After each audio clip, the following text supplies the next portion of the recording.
નમસ્તે વિદ્યાર્થી મિત્રો, ધોરણ 9 વિષય હિન્દી રિવિઝનમાં જોઈએ છીએ પાઠ કાવ્ય 4 કર્ણ કા જીવન દર્શન.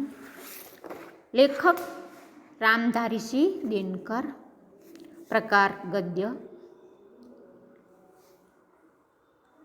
कर्ण का जीवन दर्शन है.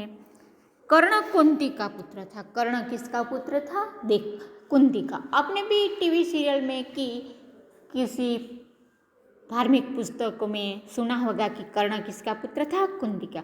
पांडवों के वह ज्येष्ठ ही था.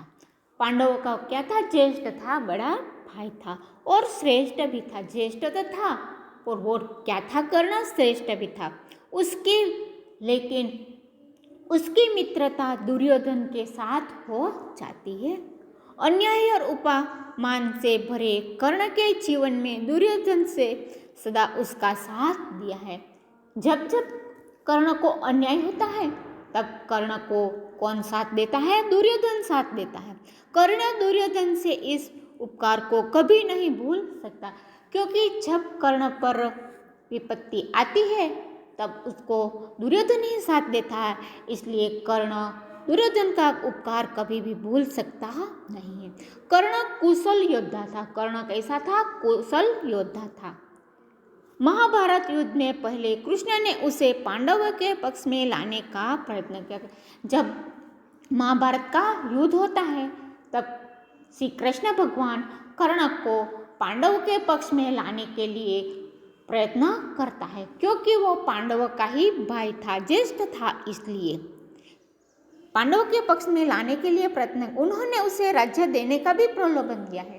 कर्ण को पांडवों के पक्ष में लाकर उसको राज्य देने का प्रलोभन भी देता है, परंतु कर्ण ने दुर्योधन का साथ छोड़ता नहीं है, क्योंकि जब कर्ण पर विपत्ति आती है तो उसको दुर्योधन ही साथ देता है. और इसलिए कर्ण कृष्ण जो बात करता है वो कर्ण मानता नहीं है और वो दुर्योधन का ही साथ देता है. यह काव्य में कर्ण कृष्ण का जो बीच बातचीत होती है, दोनों के बीच जो संवाद होता है, उसको वो संवाद ही लिखा देता है. कर्ण कैसा था? दानी था. कर्ण कौन था? दानेश्वरी कर्ण. उनका दूसरा नाम क्या था? दानेश्वरी कर्ण था. उसे संसार में किसको? कर्ण को संसार में सुख भोगने की परवाह नहीं है, क्योंकि उसके किसी भी प्रकार की सुख भोगने की इच्छा नहीं. उनकी यह एक ही इच्छा है, कर्ण की एक ही इच्छा है कि जो व्यक्ति गरीब हो उसको ही सदा दान देते रहे. कर्ण राज्य को भी तुच्छ समझता है. कर्ण, क्योंकि वो उसको संसार की तो कोई परवाह ही नहीं है, इसलिए कर्ण राज्य को क्या मानता है? तुच्छ मांगता है, क्षणभंगुर. राज्य तो क्षणभंगुर है, थोड़े दिन के लिए ही होता है. राजा बन जाता है तो राजा बनकर जो मिलने वाला सुख भोग है वो उसे उचित नहीं लगता, क्योंकि वो राजा बनता है, वो थोड़े दिन के लिए ही उसका राजभाग होता है.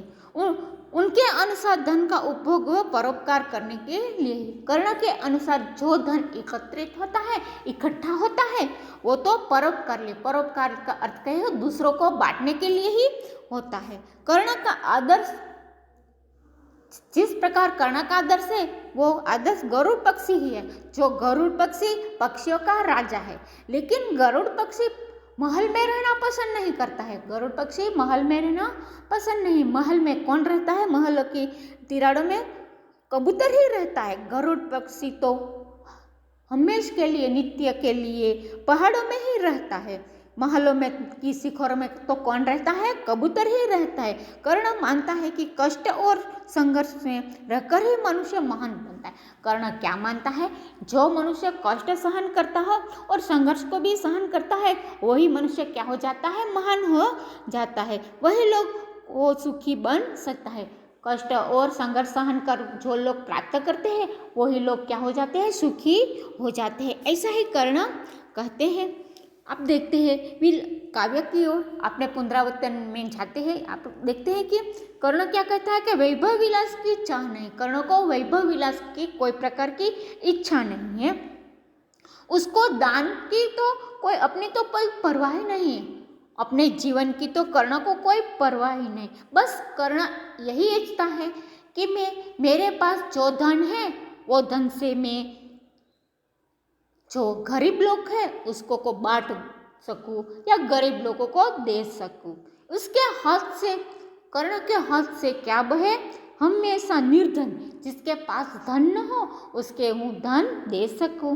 कर्ण को राज्य क्या कहे, राज्य तो क्या है, तुच्छ है। कर्ण क्या कहता है, राज्य तो तुच्छ है। राज्य प्राप्त कर मनुष्य क्या करता है, जो मनुष्य राज्य प्राप्त करता है या सिंहासन प्राप्त करता है वो या क्या करता है, चिंता प्रभुत्व है, क्या करता है, तो नाम मात्र की हंसी खुशी मिलती है।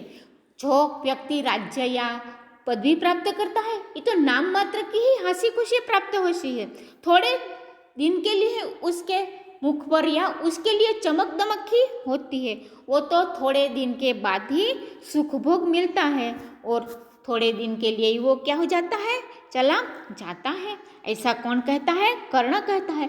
कर्ण कृष्ण को कहता है कि मुझे राजभोग या राजपाट की कोई भी प्रकार की इच्छा नहीं है। यह काव्य में कर्ण का जीवन दर्शन, इसलिए ही काव्य का नाम दिया है कि कर्ण आपका जीवन दर्शन कैसे बिताता है वो ये पाठ में लिखा है। बच्चों, आपको मैं हेतुलक्षी प्रश्न ग्रुप में देती हूँ, वो आप लिख लेना। जब जब एकम कसौटी आती है तो छोटे छोटे प्रश्न या हेतुलक्षी प्रश्न पूछा जाते हैं। मानो ऐसा प्रश्न हो कि कर्ण का जीवन दर्शन काव्य है वो किसने लिखा है, तो उसका लेखक कौन है, रामधारी सिंह दिनकर।